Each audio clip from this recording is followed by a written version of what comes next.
أعوذ بالله من الشيطان الرجيم. بسم الله الرحمن الرحيم.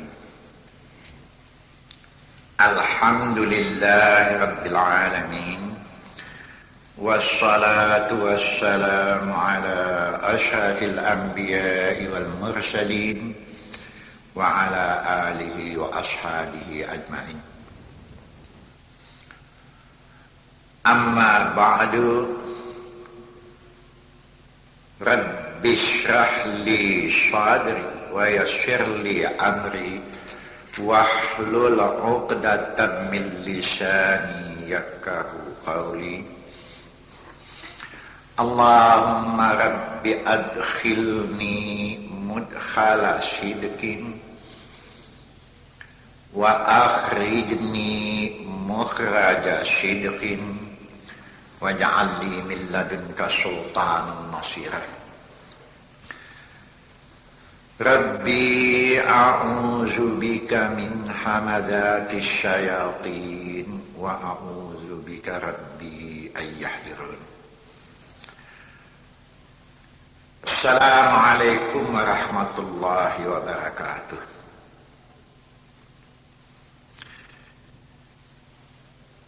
Bagi seorang muslim itu kan syahadat merupakan pokok.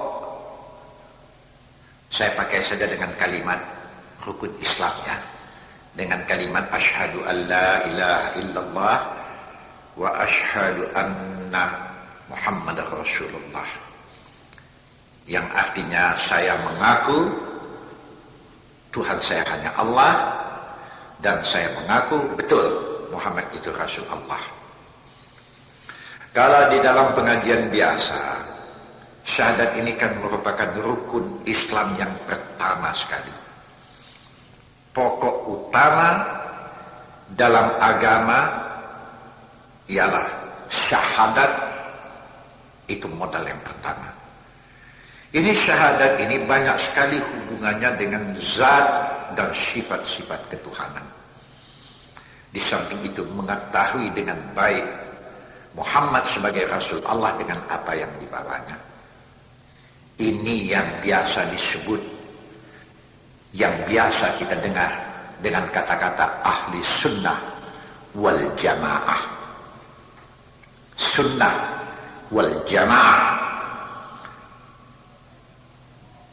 Saya jelaskan lagi bahwa segala sesuatu yang ada tersebut di dalam Al-Quran dan hadis Nabi yang sah,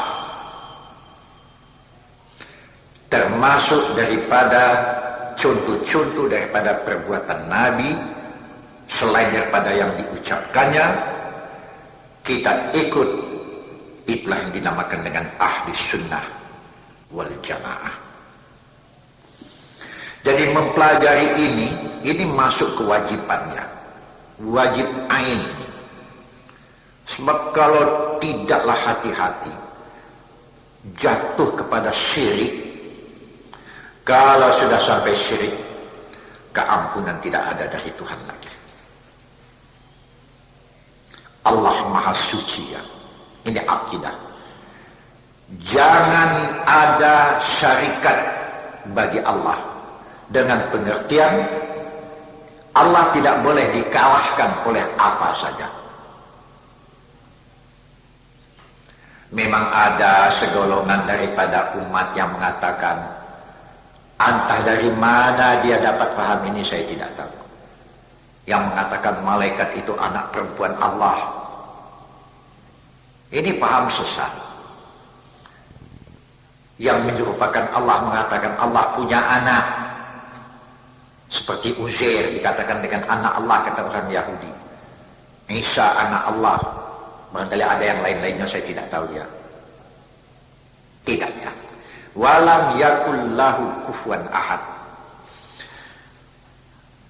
Allah jangan diserupakan dengan siapapun. Bahkan mencintai Allah harus mengatasi segala-galanya.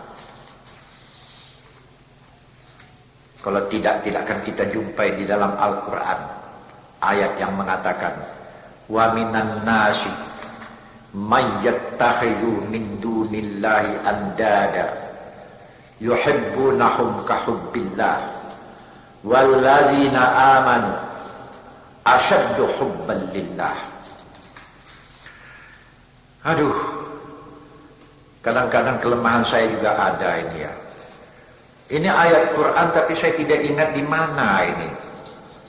Tapi wa minan nasi man yattakhidhu min dunillahi andada, ini pasti merupakan ayat Quran. Cuma saya tidak ingat di ayat mana ini. Ya mudah-mudahan saya teringat nanti.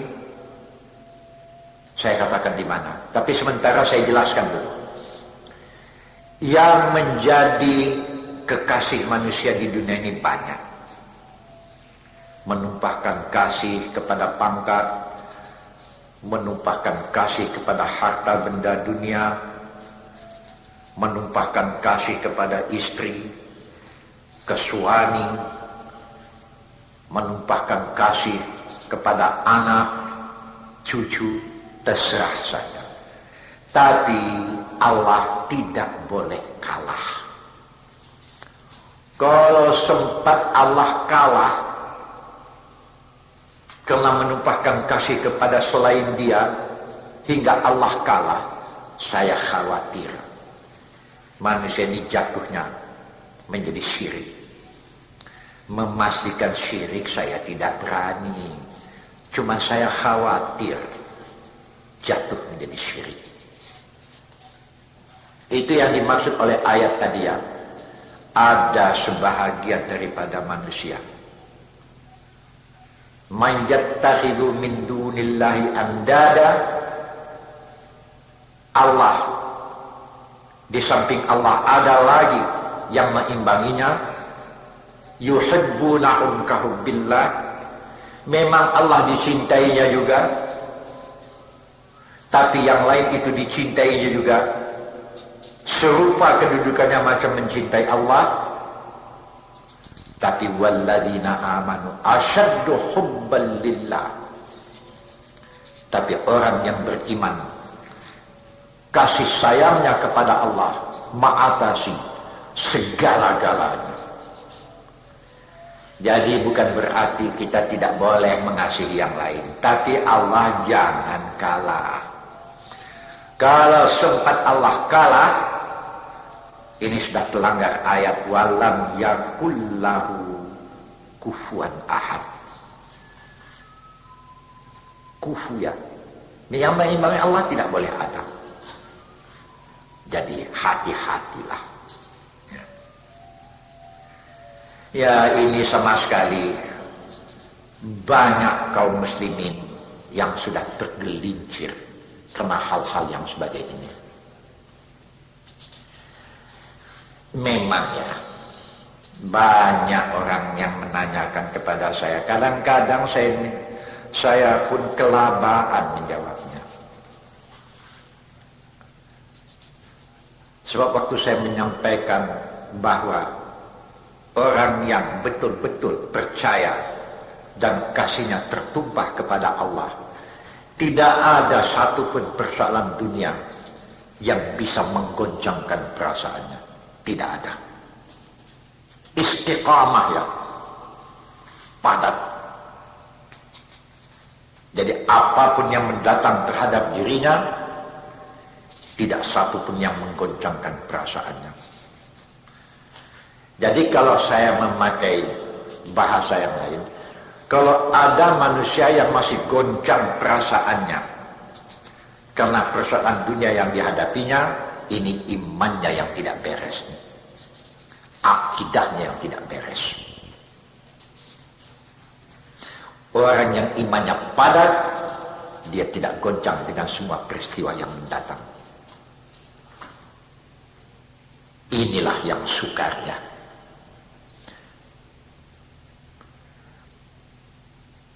Pernah orang bertanya kepada Nabi,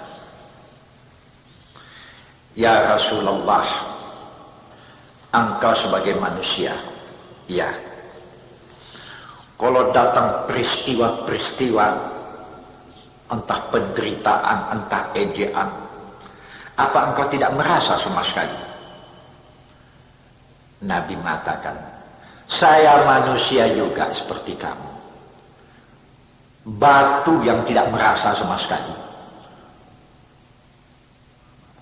Merasa, tapi apa yang terasa di dalam hatimu harus dapat kamu atasi. Hingga tidak meledak keluar dan tidak mempengaruhi.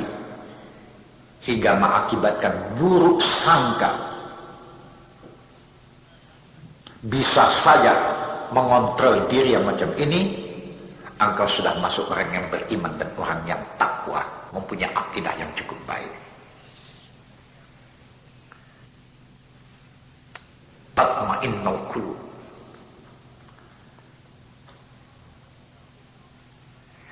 Kalau saya melihat beberapa sejarah-sejarah, bahasa nabi-nabi bukan tidak merasa dengan segala penderitaan yang dihadapinya, cuman mampu bertahan, istiqamah, tidak goyang.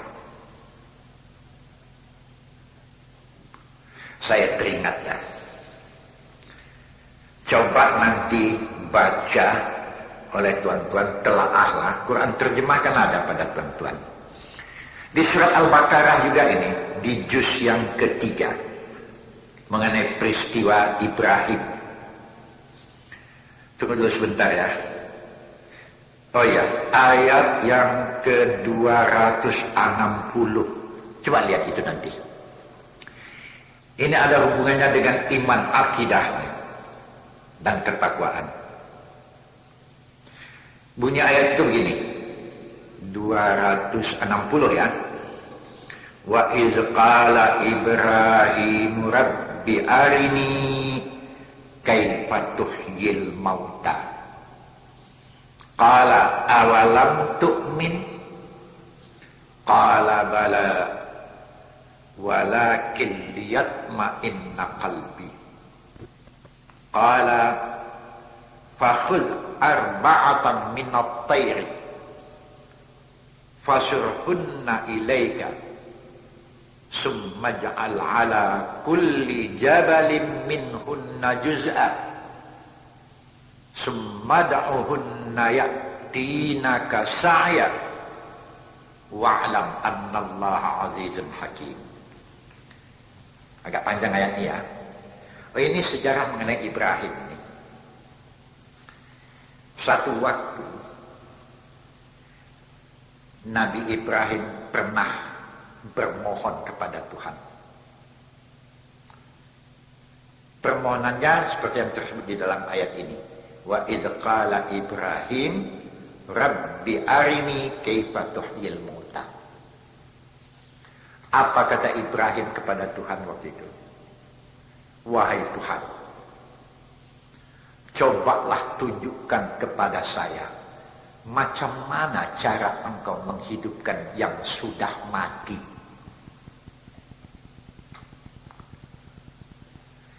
Ini kalau dipandang sepintas lalu dari segi bahasa saja ya, seolah-olah Ibrahim ini tidak beriman kepada Allah atau tidak percaya bahwa Allah mampu menghidupkan yang sudah mati. Kalau tidak akan Tuhan katakan. Kelanjutan ayat ini mengatakan, qala, kata Tuhan, awalam tu'min? Ibrahim, kau memajukan permintaan macam ini, apa karena kau tidak beriman? Terkejut Ibrahim ya. Qala bala walakin yatma'inna qalbi. Tuhan, bukan tidak percaya Tuhan, tetapi permohonan saya ini, kalau dapatlah saya melihat kenyataan di mana engkau bisa menghidupkan yang mati, engkau perlihatkan kepada saya, lihat ma'inna qalbi. Tentu jiwa saya bertambah padat dengan keimanan, bertambah tenang jiwa saya. Jadi nampak di sini sepintas lalu bahwa Ibrahim juga mohon Tuhan memperlihatkan langsung kekuasaannya, Macam Allah membuat tumbuh-tumbuhan, kan tidak langsung kita lihat kekuasaan Allah ini. Macam Allah mengedarkan matahari dari masyrik sampai ke maghrib beredar, kan tidak langsung kita lihat kekuasaan Allah. Jadi Ibrahim mohon supaya dia dapat melihat langsung. Bukan karena tidak beriman, supaya bertambah padat. Tuhan tidak marah ya. Apa kata Tuhan? Nah, baiklah, carilah 4 ekor burung. Dicarilah oleh Ibrahim. Itu perintah ya, 4 ekor burung. Ini ada hubungannya dengan kaifa tuhyil mauta. Bagaimana cara Allah menghidupkan yang sudah mati. Di dalam Quran ini tidak disebutkan 4 ekor burung itu burung apa. Tapi untuk memudahkan, saya hanya membuat nama sendirian. Dikumpulkan Ibrahimlah burung merpati. Apa betul burung merpati? Tidak, ini contoh saja. Burung kakak tua umpamanya, burung tambangau, 4 ekor burung lah. Dicencang. Jadi satu lah ya, lumatlah dengan tulang-tulangnya. Sesudah dikencang apa sama sekali, bercampurlah 4 ekor burung yang lain-lain jenisnya itu. Tuhan mengatakan bagi 4. Dibagilah 4 tumpuk. Tentu tiap-tiap tumpuk ini, daging burung ini dengan burung kedua, burung ketiga kan bercampur sudah ini. Tentu daging yang satu ada di tempat ini, ada juga di tempat ini. Tulangnya pun begitu, bulunya pun begitu. Orang dicincang habis. Hatinya pun begitu, perutnya pun begitu. Bercampur dibagi 4.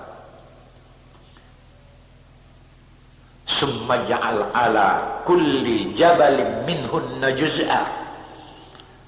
Nah, taruhkan 1 tumpuk ke gunung sana, taruhkan 1 tumpuk ke bukit yang sebelah sana, taruhkan setumpuk yang di sana, taruhkan setumpuk lagi ke sebelah sana. Ini perintah Allah ya. Itu yang dimaksud dengan summa ja'al ala kulli jabalin minhunna juz'a. Dikerjakanlah oleh Ibrahim. Taruh setumpuk di 4 bukit, begitulah kira-kira ya.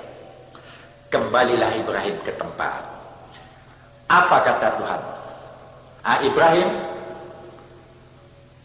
summad'uhunna ya'tinaka sa'ya wa'lam annallaha azizun hakim.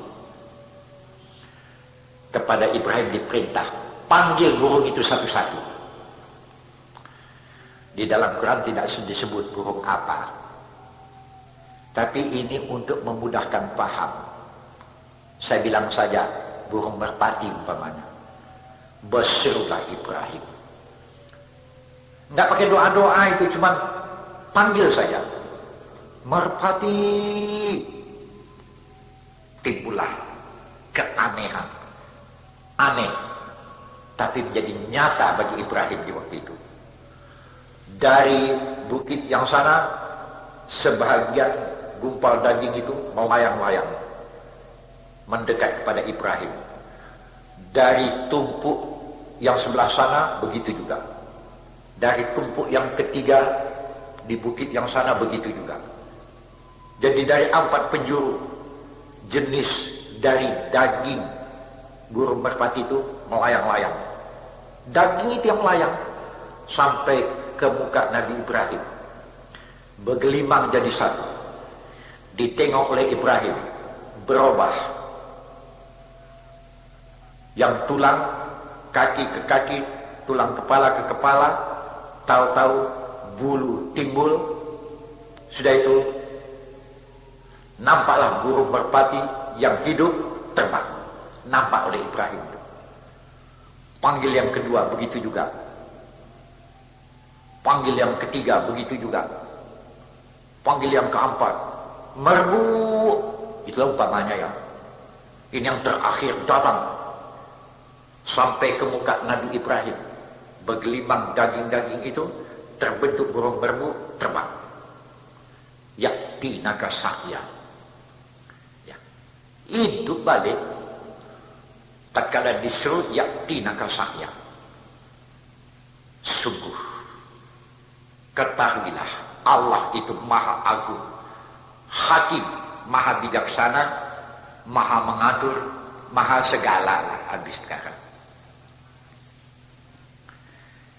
Di dalam sejarah kisah Nabi Ibrahim, kelanjutan dari ini saya baca. Di dalam Quran kelanjutan macam itu tidak ada. Ini di kisah yang lain. Waktu Ibrahim sudah melihat keadaan yang macam itu, tahulah Ibrahim bagaimana cara Allah menghidupkan yang sudah mati. Tapi di dalam sejarah itu dikatakan Ibrahim tidak merasa puas. Ibrahim tidak merasa puas karena tidak dilihatnya tangan Allah bekerja. Ini Ibrahim. Jadi Allah hanya menunjukkan kekuasaannya saja. Sebab itu maka Nabi pernah mengatakan, jangan engkau pikirkan zat Allah. Sebab kalau engkau pikirkan zat Allah, tidak akan mampu otak kau memikirkannya. Tapi coba bawa berpikir dengan apa yang diciptakan oleh Allah, agar imanmu bertambah padat. Iyalah pula. Ini yang bisa kita atasi. Lebih daripada itu tak mungkin lagi. Kalau untuk melihat wajah Allah langsung, itu di surganya itu. Kan sudah pernah juga saya sampaikan. Bahasa kita pasti melihat wajah Allah tapi di surga. Ini sudah pernah saya sampaikan ini. Barangkali masih ingat bapak-bapak, ibu-ibu dengan apa yang saya ceramahkan pada waktu yang sudah. Tatkala sahabat menanyakan kepada Nabi, kalau kami menanyakan ini ya Rasulullah, jangan kami dianggap orang yang engkar tidak percaya, tapi untuk menambah keimanan kami. Serupa juga dengan Ibrahim. Tatkala dia meminta bagaimana cara Allah menghidupkan yang mati, Allah mengatakan, awalam tu'min? Apa kamu tidak beriman? Bukan Tuhan. Bala, betul kami beriman. Tapi untuk menambah padat di dalam hati keimanan saya. Demikian juga sebagian daripada sahabat Nabi, waktu menanyakan sesuatu kepada Nabi, tentang apakah kami akan melihat wajah Tuhan. Tapi ya Rasulullah, jangan katakan kami tidak beriman. Nabi langsung menjawab, tak usah ragu kalian lagi. Sebagaimana jelasnya kalian melihat terbit matahari di siang hari, waktu pagi, begitu jelasnya kalian melihat wajah Tuhanmu nanti di surga. Seperti juga jelasnya kamu melihat bulan penuh 14 hari. Lailatul Budur ya. Begitu jelasnya melihat wajah Tuhan. Tapi tidak di dunia, di surga. Ya Allah. Kalau orang yakinlah dengan apa yang dikatakan oleh Allah di dalam Quran, yang disampaikan oleh nabi-nabi, bahasa masa bertemu dengan Allah pasti terjadi. Wa may yarju liqa'a rabbih fatamannawul mauta in kuntum shadiqin. Mati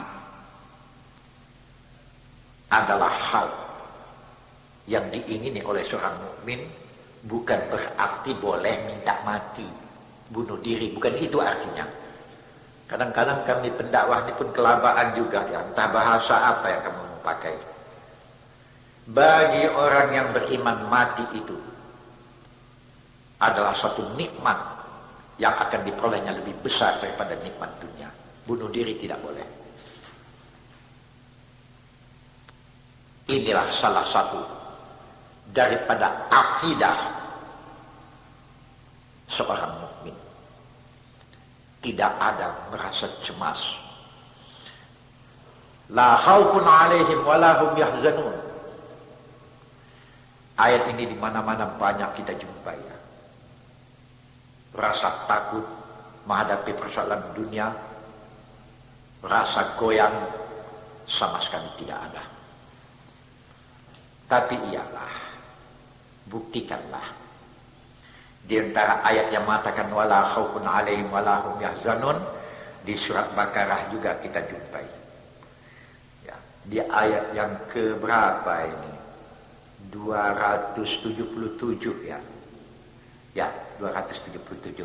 Di antaranya itu di situ dikatakan innalladzina amanu wa 'amilus salihati wa aqamus salata wa atuz zakata lahum ajruhum 'inda rabbihim wala khaufun 'alaihim wala hum yahzanun.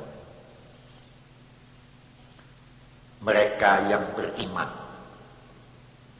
innalladzina amanu, bahwasanya mereka orang yang beriman, wa amilus salihat, dapat dibuktikannya amalnya itu, imannya itu dengan amilus salihat, amal salih. Di antara pembuktian itu wa aqamus salah, dia dirikan salat. Di antaranya lagi wa atuz zakah, dia keluarkan zakat. Lahum ajruhum 'inda rabbihim, mereka akan mendapat ganjaran di sisi Tuhan mereka. Ganjaran, ajrun, pembalasan yang baik, pahala, nikmat. Dan di dunia adalah ketenangan jiwa. Wala khaufun 'alaihim, tidak mereka merasa takut menghadapi apapun yang ada. Wala hum yahzanun, dan mereka juga tidak merasa yahzanun. Yahzanun, duka cita, ya, gelisah, itulah yang payah ya. Itu salah satu pembuktian. Kadang-kadang saya pun waktu ditanyakan orang, bagaimana lah Ustadz ya supaya rasa khawatir hidup di dunia, rasa takut di dunia hilang sama sekali di hati. Aduh, saya pun kadang-kadang cuma pengalaman saya, obat hatimu syifa'un lima fis sudur, baca Quran selalu. Membaca Quran ini masuk ibadat ini. Di samping selain daripada sembahyang ya 5 waktu, tahajud di tengah malam. Kalau tidak Tuhan katakan di surat Bani Israel, wa minal laili fatahajjat bi nafilatan laka asa ayyab'asaka rabbuka maqaman mahmuda. Di samping sembahyang yang 5 waktu, coba tahajud di tengah malam. Maqaman mahmuda. Kamu akan ditempatkan Allah pada tempat yang mahmuda, terpuji, terhormat. Belum di akhirat, di dunia lagi akan ditempatkan Allah pada tempat terhormat. Di antara tempat terhormat itu adalah jiwa yang tidak gelisah. Tapi ya selalulah ingat kepada Tuhan pula. Maghfirah, selain itu keampunan akan engkau peroleh. Tuhan tidak zalim ya.